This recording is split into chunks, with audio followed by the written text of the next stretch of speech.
Ülkemizin hem iklim hem de insanları açısından en sıcak şehirlerinden biri Adana'dayız. Pek çok sanatçı yetiştirmiş.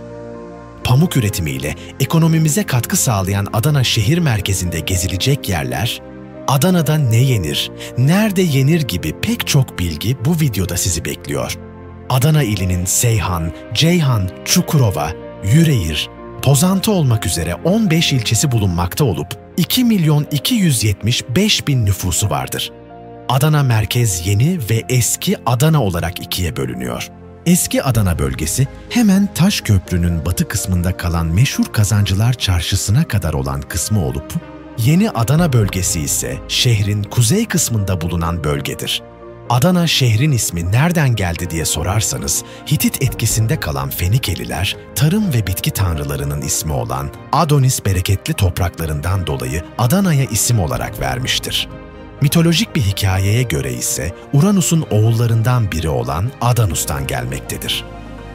Adana tarihi, doğası ve mutfağıyla ziyaretçilerine çok güzel anılar vaat eden bir şehir olup gezerken yine sizlere efsane yemeklerini tadacağınız restoranlara da değineceğiz. Öncelikle Adana'ya ne zaman gitmeli sorusuna geldiğimizde ise yaz hariç her mevsim gelin diyor Adana halkı.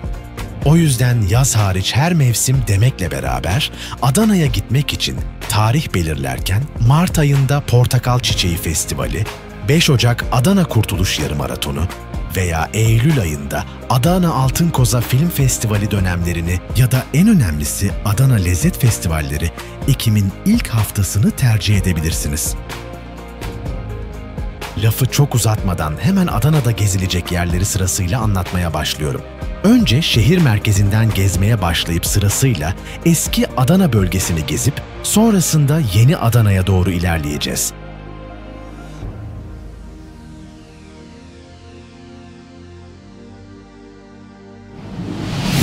Adana gezinize başlamak için en güzel nokta Merkez Park'tır.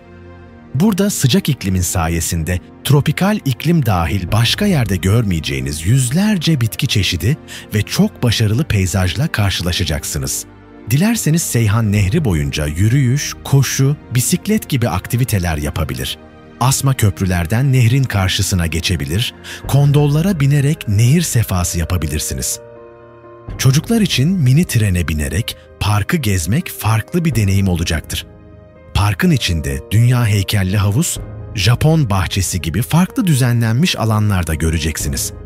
Zaten Merkez Park o kadar büyük ki Türkiye'nin en büyük parkıymış. Adana'daki meşhur ciğercilerden Ciğerci Mahmut da parkın karşısındaki sokaklarda olup isterseniz gitmeden sabah kahvaltısı olarak güne ciğerle başlayabilirsiniz. Bu arada size garip gelebilir ama Adana'da sabah kahvaltılarında ciğer yenilirmiş. Bu eski zamanlardan kalma bir alışkanlık aslında. Şöyle ki eski zamanlarda Çukurova pamuk işçileri sabah işe başlamadan önce enerji depolamak için güne ciğer yiyerek başlarmış. Nedeni ise ciğer hem kan yaptığı gibi bir enerji deposudur.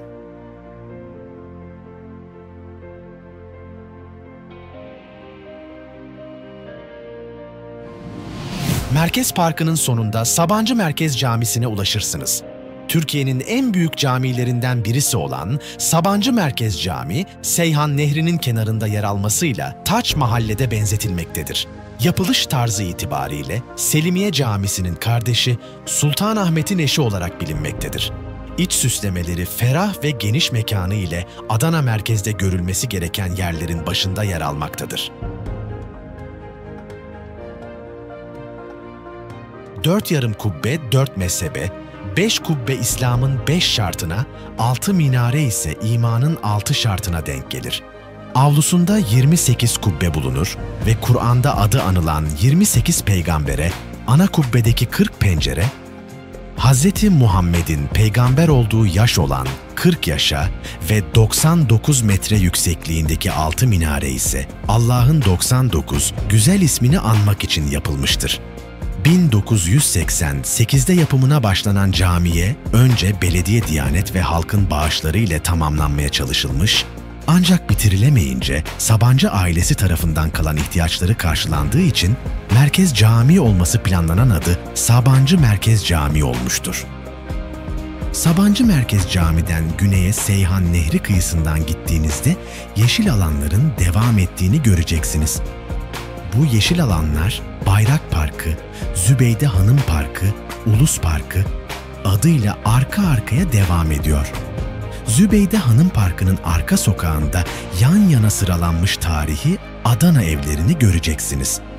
Birbirine bitiş olarak inşa edilmiş olan 5 konak yapıldığı dönemde Seyhan Nehri kıyısında yer aldığından Seyhan Yalıları olarak da anılıyormuş. Zübeyde Park'ın hemen sağ çaprazında ise devasa bir konak göreceksiniz. Atatürk'ün Adana'yı ziyareti sırasında eşi Latife Hanım ile birlikte kaldıkları konak olduğu için Adana için büyük bir öneme sahiptir. 15 Mart 1923'te Adana'ya gelmiş olan Gazi Mustafa Kemal Atatürk'ün Adana'ya gelişi halen her yıl 15 Mart'ta törenlerle kutlanıyormuş. Şimdilerde müze olarak kullanılan yapıda çok sayıda kitap, Atatürk'ün Balmumu heykeli ve Kuvvayi Milliye döneminden kalan büstler sergileniyor. Atatürk Evi Müzesi'ne giriş ücretsizdir ama pazartesi günleri kapalıdır.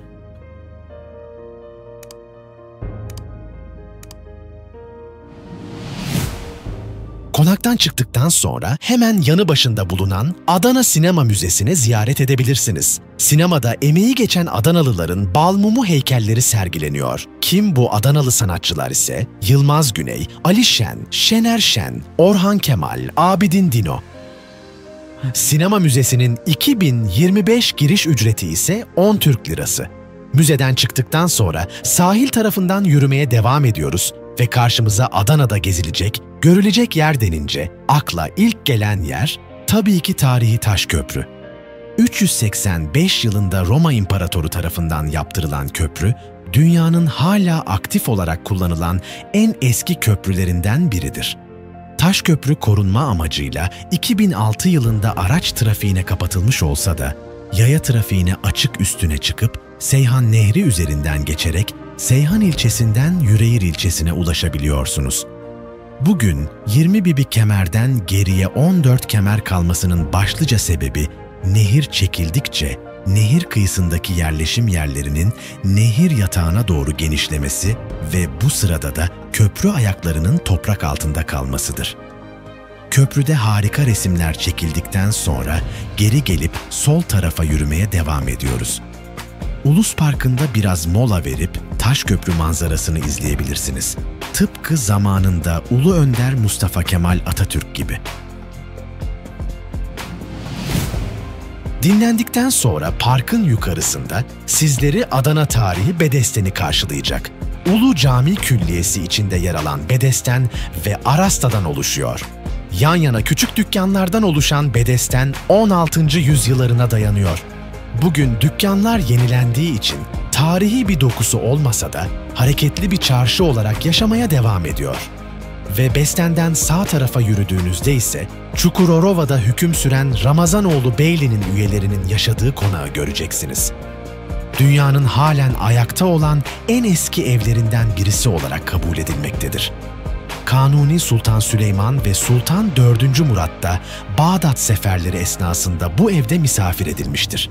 Konağın hemen yanında ise Ziya Paşa Türbesi ve parkı bulunmaktadır. Ünlü yazar, şair ve devlet adamı Ziya Paşa, hayatının son 2 yılını Adana valisi olarak geçirmiş. 1881 yılında yerine atanan yeni Adana valisi Abidin Paşa tarafından Ziya Paşa için bir türbe yaptırılmış. Türbe, Ulu Cami ile Ramazanoğlu Konağı arasındaki bahçede yer alıyor. Bahçe 1960'larda park haline getirilerek Ziya Paşa Parkı adı verilmiş. Ziya Paşa Parkı'nı arkanıza aldığınızda tam karşınızda Ulu Camii ve Külliyesi yer alıyor.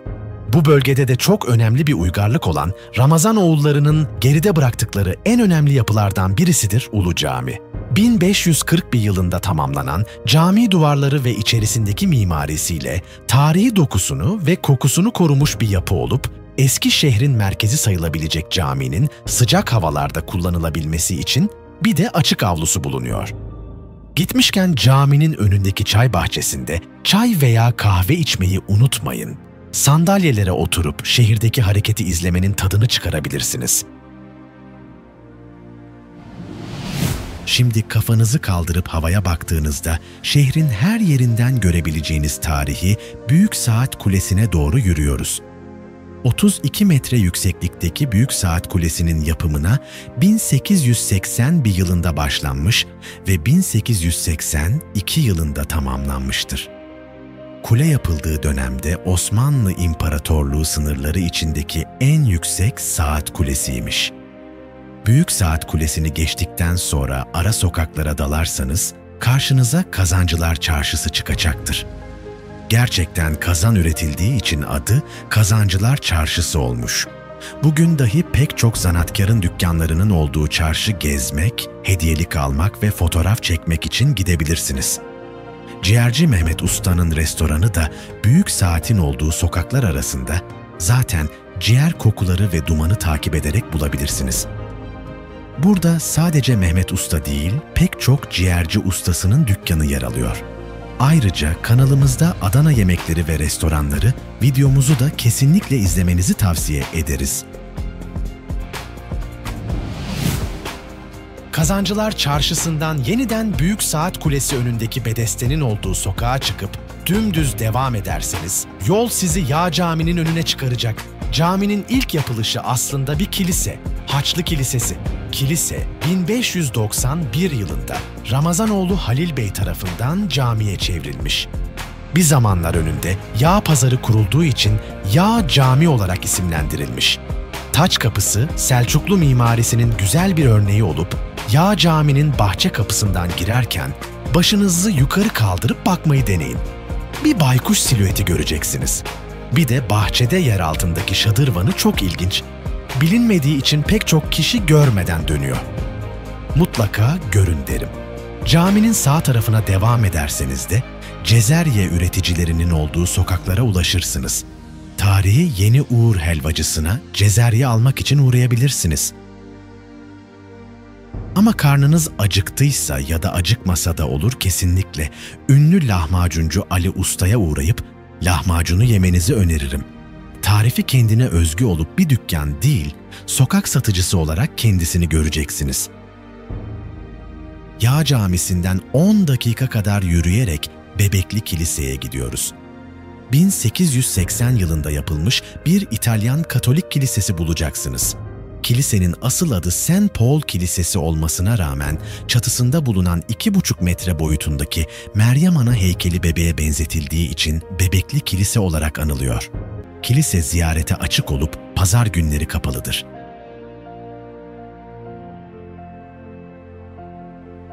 Kilisenin hemen arka sokağında yine ünlü sahurcu Rüstem abinin yeri Ünal Gıda'da en leziz kahvaltılıklar olup tamamen doğal ve kendi ürünüdür. Kendisi de çok neşeli bir abimizdir. Açsanız uğramızı tavsiye ederim. Kilisenin hemen aşağısında ise Adana'nın antik çağdaki ilk yerleşim yerlerinden biri olarak bilinen Osmanlı yapılarının yanı sıra çok sayıda dönemden kalıntıların bulunduğu Tepebağı Höyü tarihi kalıntıları görebilirsiniz. Ve Tepebağı mahallesi ile eski Adana'yı bitirmiş oluyoruz. Gezimizin bundan sonraki durakları şehrin yeni kısımları olacaktır.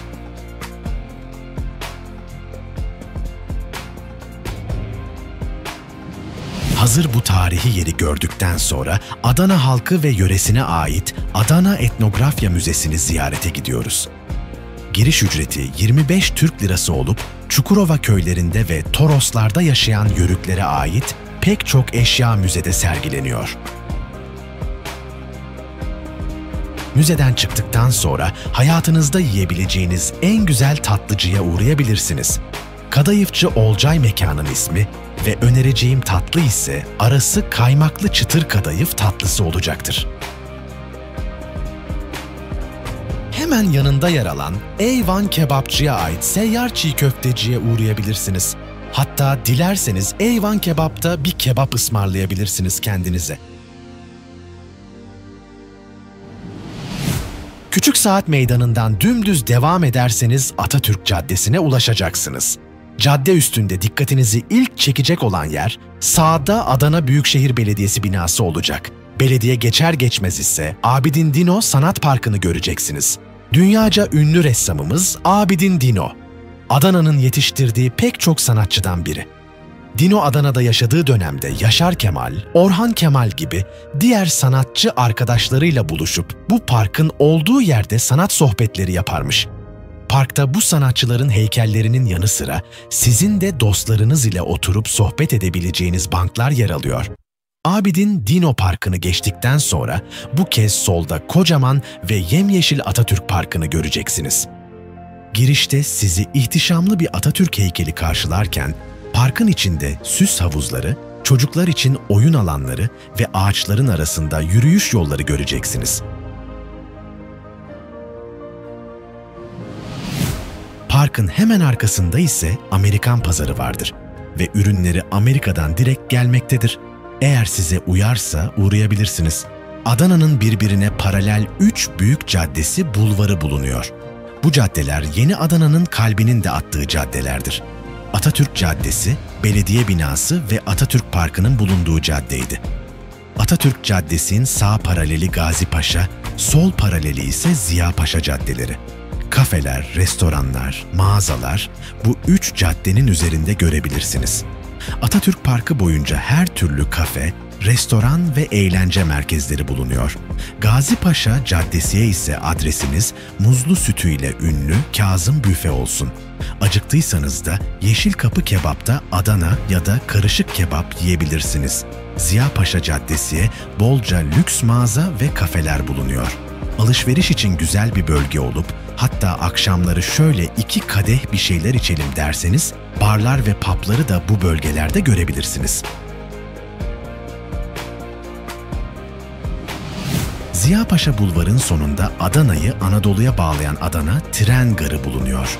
1912 yılında hizmete açılmış olan tren garı Adana-Mersin Demiryolu ve Adana-Kurtalan Demiryolu'nun başlangıç noktasıdır. Gezi rehberinde neden tren garı var derseniz, bu garın mimari ve tarihi özellikleri ilginçtir. Osmanlı'nın ilk demiryolu projelerinden biri Adana-Mersin Demiryolu'dur. 67 kilometre uzunluğundaki bu demiryolu hattı 1886 yılında İngilizler tarafından kurulmuştur. Stratejik önemi ise Konya'dan gelen İstanbul-Bağdat demiryolu ile birleşiyor olmasıdır. Adana'da kaç gün kalmalı diye sorarsanız, merkezi gezmek için bir gün yeter aslında. Ama harika yemeklerini tadacağımız için 2 gece 3 gün kalmanızda fayda var. Konaklama için Saydam Otel en çok tavsiye edilen otellerin başında geliyor. Çünkü yemek için o kadar güzel yerler var ki, sadece Adana kebap değil, makarnada dünyaca ünlü olan Dede Kebap'ta makarna yemenizi tavsiye ederim. Hatta ünlü İtalyan markası olan Barilla'nın müdürü bu makarna için Adana'ya gelmiştir. Ya da yakın tarihe gittiğimizde Yılmaz Güney ve Müslüm Gürses'in sanatçı olmadan çocukken çalıştığı kebapça, gidip resimlerine bakıp leziz yemeklerinden yiyebilirsiniz. O yüzden kanalımızda Adana yemekleri ve restoranları videomuzu kesinlikle izlemenizi tavsiye ederim. Çünkü sayamadığım birçok yemek yeri var.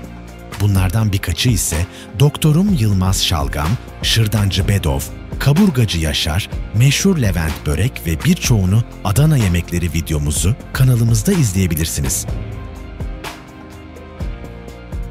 Adana şehir merkezi dışında pek çok kanyon, yürüyüş rotası ve antik kente ev sahipliği yapıyor. Adana seyahatiniz sırasında bir araba kiralayıp şehrin ilçe yerlere gidecek şekilde bir plan yapmanızı öneririm.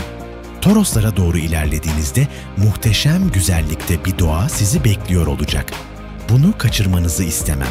Adana ilçe ve çevresinde gezilecek yerler, videomuzu kanalımızda izleyebilirsiniz. Bu videomuzu beğendiyseniz kanalımıza abone olabilirsiniz.